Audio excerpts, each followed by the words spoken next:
Hello दोस्तों, कैसे हैं आप सब। आज हम एक स्पेशल टॉपिक पे बात करेंगे। एक्चुअली मैं करूँगा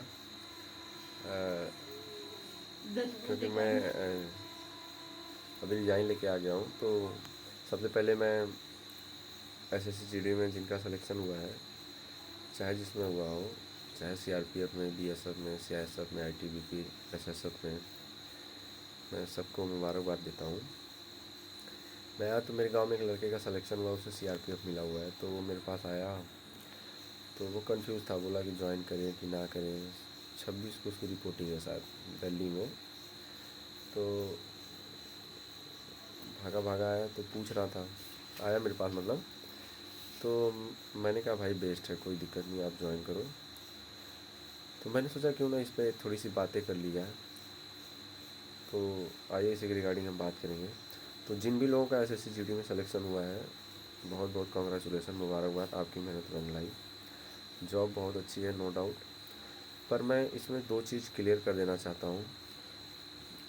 जैसे कि इस बेरोज़गारी के दौर में अभी क्या है ना, कि जैसे लोगों को लग रहा है कि यार कोई भी एक जॉब मिल जाए, कोई भी एक जॉब मिल जाए, क्योंकि सरवाइव करना है, खुद खुद को सरवाइव करना है, फैमिली को सरवाइव करना है। तो उसके लिए वो करते हैं तो मेहनत किसी और की है, पर अगर उन्हें नीचे की कोई जॉब मिल जाती है तो वो कहते हैं सोचो कर लेते हैं। आज के टाइम पे जो चल रहा है, जैसे कि पहले क्या होता था कि पहले ये जो एसएससी की जीडी की, यानी जो सीएपीएफ पैरामिलिट्री फोर्सेस में जो कांस्टेबल रैंक की भर्ती होती थी, वो रैली भर्ती होती थी, जैसे मिलिट्री की होती थी। तो लेकिन 2000 आई थिंक 2010-12 के बाद इसे एसएससी ने अपने अंडर में लिया और वो एग्ज़ाम कराने लगी। तो एग्ज़ाम कराने लगी तो इसमें क्या था, वही मैक्सिमम जो क्वालिफ़िकेशन है 10वीं है। ये 10वीं से ज़्यादा नहीं मांगते। आप 10वीं पास हो, आपकी उम्र 21 से 24 के बीच में हो, आप एसएससी जीडी का 18 से 24 के बीच में हो, सॉरी करेक्शन, 18 से 24 के बीच में हो, आप एसएससी जीडी का फॉर्म डाल सकते हो। तो ये तो हो गया एक क्राइटेरिया। दूसरा, जैसे कि अभी लड़के क्या है, ग्रेजुएट हो गए हैं, एमए कर लिया है, सीजीएल की तैयारी कर रहे हैं, और सीजीएल में उनका रिजल्ट नहीं बन रहा है, तो वो लड़के भागते हैं सीजीएल। अब एसएससी का जो लड़का तैयारी करता है, वो सीएचएसएल सीजीएल दे रहा है, अगर उसकी हाइट है तो वो सीपी और जीडी में भी ट्राई करता है। और जब कहीं रिजल्ट नहीं बनता ना भाई, एक एक दो दो साल जब ट्राई करके जब रिजल्ट नहीं बनता ना, तो लोगों को लगता है यार, लगता है नहीं बनेगा। तो मैं उन लड़कों को स्पेशली इसमें मैं दो कैटेगरी कर लूँगा। एक तो जो एमए वगैरह कर लिए हैं, बीए एमए भी पास हैं, अच्छी उनकी क्वालिफिकेशन, अच्छे एजुकेशन, तो वो सीजीएल का अटेम्प्ट दे रहे हैं या कोई बड़े एग्ज़ाम्स की तैयारी कर रहे हैं, और उन्होंने ऐसे ही चेक करने के लिए एसएससी जीडी का एग्ज़ाम डाल दिया और उनका सिलेक्शन हो गया। और कुछ तो बच्चे ऐसे हैं जो कि 10वीं 12वीं पास हैं या फिर अमूमन बीए कर रहे हैं, लेकिन वो एसएससी जीडी का एग्ज़ाम दे के उन्होंने सिलेक्शन ले लिया। तो दो टाइप के बच्चे हैं। तो जिनकी जो हायर क्वालिफिकेशन है 12वीं है और उनका एसएससी जीडी में सिलेक्शन हो गया है, उनके लिए ये जॉब बेस्ट है। वो कोई भी, उनको कोई भी पोस्ट मिली हो, कोई भी पोस्ट मिली हो, चाहे वो सीआरपी हो, बीएसएफ हो, सीआईएसएफ हो, एसएसएफ हो, एसएसएफ को थोड़ा सा हटा देते हैं, क्योंकि उसका जो वर्क कल्चर, वर्क नेचर और ड्यूटी आर है, वो बहुत ही अलग है, बहुत रॉयल जॉब है वो। एसएसएफ के लिए तो सब इंस्पेक्टर की जॉब छोड़ के लोग एसएसएफ के लिए जाते हैं सीएपीएफ में, क्योंकि एसएसएफ का इतना ही अच्छा है, इतना अच्छा है। बाकी जो पैरामिलिट्री फोर्सेस हैं, जैसे CRP, BSF, CISF, ITBP, Assam rifle, इनका दोस्तों एकदम सेम नेचर है, कोई डिफरेंट नहीं है। तो अब जैसे जिन बच्चों का सीआईएसएफ में सिलेक्शन हो गया, तो उनको वो मतलब हायर एजुकेशन कर रहे हैं, सीजीएल की तैयारी कर रहे हैं, सीजीएल के अटेम्प्ट दे रहे हैं, तो ऐसा लगता है कि चलो सीआईएसएफ बहुत बेस्ट है, और उसमें पढ़ने का मौका मिलता है, 8 घंटे की जॉब करके बाकी पढ़ाई कर लेंगे।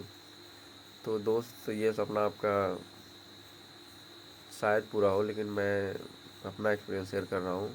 बिल्कुल चीज़ें आपके एक्सपेक्टेशन के बियॉन्ड जाएंगी, और आप ज्वाइन करके भी पछताओगे कि काश मैं वहाँ नहीं जाता। वो जिनकी तैयारी अच्छी है, एक दो अटेम्प्ट उनका टायर 1 निकल चुका है, सीजीएल सीपीयू का या किसी बड़े एग्जाम का, उनकी बात बता रहा हूँ। बाकी जिन्होंने सीजीएल या फिर सीपीयू का कोई दिया ही नहीं, वो उनका लक्ष्य ही था कि नहीं एसएससी जीडी करना है, तो उनके लिए बेस्ट जॉब है, सैलरी अच्छी है, आपको आपका ग्रॉथ बनेगा। आपके पहले मंथ जब ज्वाइन करेंगे, ज्वाइन करने के बाद ही दूसरे मंथ से सैलरी स्टार्ट हो जाती है, तो आपको आई थिंक वही जो प्राण का होता है, permanent retirement account number, NPS, उसी का थोड़ा टाइम लगता है, वो जैसे ही बनता है सैलरी आने लगती है। इस टाइम आप जैसे ही ज्वाइन करोगे, आपको पर मंथ ये अप्रॉक्सीमेट जो आपका ग्रास बनेगा 42,000 के आसपास बनेगा, और आपको जो इन हैंड सैलरी मिलेगी वो 32 1400 32,800 के बीच में, मतलब 32 से 33 के बीच में रहने वाली है, 32 से 33 हज़ार के बीच में। तो बहुत ही बेस्ट है, बढ़िया है, अच्छी अपॉर्चुनिटी है। लेकिन जिनको लगता है कि नहीं थोड़ी मेहनत करके अच्छी जॉब मिल सकती है, और वो इस एक्सपेक्टेशन से SSGD की जॉब ज्वाइन कर रहे हैं कि वहाँ जाके मैं प्रिपरेशन करके जॉब के साथ साथ अपनी तैयारी को और स्ट्रॉन्ग करके मैं आगे निकल जाऊँगा, तो ऐसा नहीं होगा। क्योंकि जहाँ तक मेरा एक्सपीरियंस है, मैंने देखा है, मेरा खुद का वहाँ पे EPFO AA का एग्ज़ाम था, उन्होंने मुझे नहीं जाने दिया और मुझे काफ़ी दुख हुआ। क्योंकि मैं भी इसी होप में मेरा सियासत था, तो मैंने सियासत ज्वाइन किया था, जबकि वहाँ जाके देखा तो चीज़ें बिल्कुल अलग हैं। तो आप वहाँ जाके आपको आपके हाथ में पैसे तो होंगे, लेकिन वो खुशी महसूस नहीं होगी, क्योंकि आपकी चाह कहीं और, आपने कहीं और राह पकड़ लिया है। तो भाई उनसे रिक्वेस्ट है कि आप देख लेना, थोड़ा सा रिसर्च कर लेना, क्योंकि वहाँ पे जाने के बाद बिल्कुल भी आपका एक्सपेक्टेशन ख़त्म होने वाला है। एकदम बिल्कुल नहीं होगा कि आप जाके वहाँ CPU CGL का, क्योंकि एक साल तो इतना रफ एंड टफ चलेगा कि आप तो वो सारा आप भूल ही जाओगे, जो यहाँ से लेके जाओगे, जो आपने पढ़ रखा है वो तो बिल्कुल ही हो जाएगा ख़त्म काम। उसके बाद जब आपकी यूनिट मिलेगी तो उस पर बहुत ज़्यादा मैटर करता है वो किस प्रकार की है, कैसी है।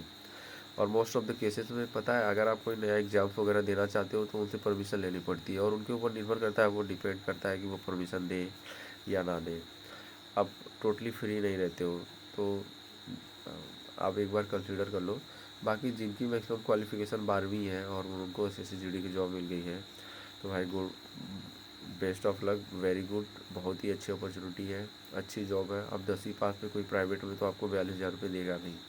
लोग BTech कर करके 10,000 12,000 पे जॉब कर रहे हैं, और आपको 10वीं पास पे जो है एक अच्छी जॉब मिल जा रही होगी फोर्स में, रिस्पेक्ट भी अलग है। तो आप बेहिचक जाओ, ऑल द बेस्ट मेरी तरफ से। और मैं यही अपनी बातों को ख़त्म करता हूँ, क्योंकि वीडियो ज़्यादा लंबा हो जाएगा और बातें कुछ काम की नहीं होगी। चलिए ठीक है दोस्तों, बस इतना ही है, धन्यवाद।